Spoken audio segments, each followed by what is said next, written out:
halluru ya zo ce da ya ga kofa ya ce da kwankwaso ina na'urorin da aka sa na tsoro ya ce suna kan hanya da ya ce ya kakkafa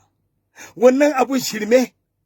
ba bai tafi da zamani ba yanzu dan Allah kofofi ne da in kada za a yi checking ɗinka za a duba ka kafin ka shiga wa zai checking ɗinka kudu arewa gabas da yamma alal misali irin wannan ma wurin neman kuɗi yake zama wallahi in ka zo shi biya za ka yi direbobi za a matsa kuma lokacin a tsare ka cikin dare irin yanzu yanda ake sace mutane da yanzu ne yanda ake sace mutane ka tsaya wannan wurin ba ma in barayin ne suka kame wasu ka tsaya bakin kofa suka kakkama ku a wurin fa zamani ya zo an gama da wannan tunanin na kwankwaso ba irin sa ake yanzu ba ki je ofishin gwamna ki je ofishin yan sanda manya headquarter yan sandan suna jina daga kan AIG da kan kwamishina kan zuwa kurtu a je ofishin su Bombay a je inda na'urorin suke wanda ganduje na yi ba federal government ba duk Kano suna kallanta duka Kano in ka sace mutum za a ganka daga headquarter yan sanda ba daga gidana wanda in an gani na gani ba abin da zan iya yi ba a'a yan sandan da in sun gani za su iya kai ɗauki daga wurinsu a nan suke gani salamatu ki je ofishin gwamna za ki ga ofishinsa ga talbijoji manya da ƙanana ga dajin falgore ga cikin dajin ga wurin checking ga hanyoyi ga inda ka bi ana gani da kai wani abu 24 hours an sa kyamarori ganduji ya sa kyamarori komai duhu za a gani na zamani na alfarma ki je ki ga inda ake je ki ga sabon garin nan inda ake tsoron barke rigima tsakanin kabilu sabon gari ko ina ana ganin ta da bakin titi su kam su airport duk gata nan su gidan sarki su waye wallahi ko ina zaki ganta billahi lazi Allah ki je Gomma House duk ganduje ne wannan tsara daga Abuja tuwa ake Kano domin neman tarihin waɗanda aka sace a zo a duba kyamara a duba an a Kano aka sace su nan aka sace wani mutum dan uwan Buhari daga wurin Daura ne dan uwan su Buhari da aka zo irin wannan abin sai da aka samu shi a cikin layin Bacirawa kwanan sa da ƴan ta'addan sun kulle shi a wani gida baka isa ka gane abin sai da aka zo Kano aka zakulo shi an abin nan duk wannan ba tsaro kon so me kake so a yi kuma yanzu ma mu dauki duk wannan ba na'urorin baka ce zan fara ba tsaro ba baka ce Kaduna ba tsaro ba shinkafa ba tsaro baka ce Kaduna hanyar Kaduna da hanyar wannan da ake sace mutane ake garkuwa da su can baka ce ba tsaro ba sai Kano da Allah ya tsare mu ba a dauke kowa ba a sace kowa ba a bindiga ba a zuwa harbi mutane Allah ya tsare mana an duba abuwa sannan ka ce babu tsaro me kake so a yi kai me kai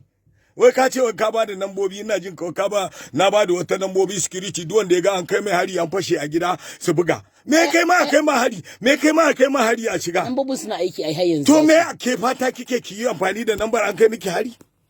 me kai wani hari kai tunanin ka ma a kai harin kenan to mu harin ma Allah ya kare mana shi ba za a kai ba ballantar mu ga wani dan sanda tunda ka tafi ban amfani da wannan nambar ba kowa ma manta da ita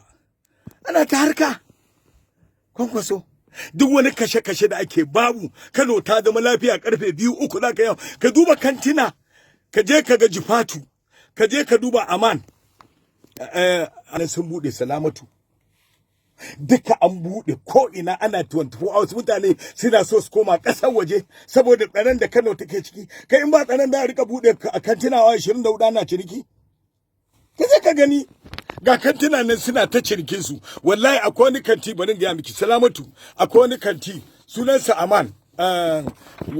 Aman hanyar Janbulo hanyar Janbulo da kin fita kofa 24 hours yanzu duk an koyi ana ta buɗe ga Jifatu awa 24 Salamatu duk an buɗe ana ta kasuwanci kace babu tsaro kuma ka ce Kano babu addu'a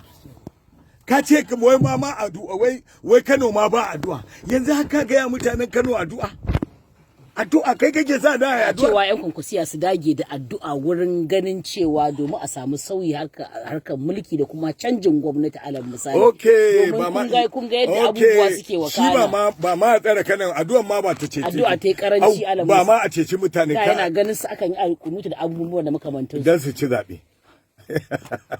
lalle ta kare masa wallahi ta kare Madugu ta kare da ai duba kai da wannan addu'ar ba a yi ta ma alkunutin ina ma kai da na taba gaya masa na ce your excellency za a yi zabe ka ba mu kuɗi mu ebu malamai mu je ƙasar Saudi Arabia su je su yi addu'a mu ci zabe a yi shi lafiya gama lafiya saboda haka nawa ne ya ji kudin sai Alibaba to yanzu wannan kudi Alibaba ni mu dauki malamai mu kai su poster nawa za su yi mun wannan kudi nawa za su yi mun poster nawa za su yi mun bana zan dauki wannan kudin ga malamai na ce a sai ce to nan ba Allah a nan madalla don ba na ce a akwai amma annabi ne ya ce addu'a can tafi karbuwa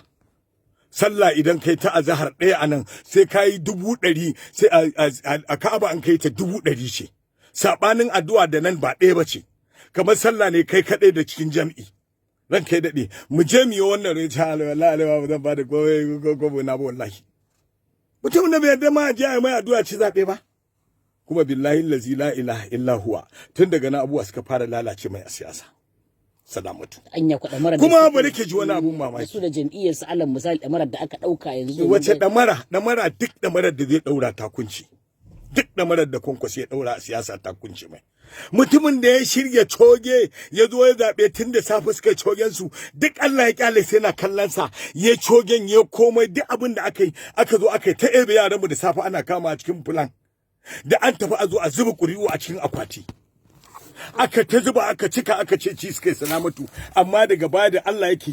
shi ne mai bada mulki ya kalli duk plan ɗinsu sai da suka gama kuma Allah ya karɓe gwamnati ya miƙa Ganduje ina na fulan an taba fulan an zama ka zama ko kar ka zama ai ka zama daga Allah ne kar ka zama daga Allah ne salamatu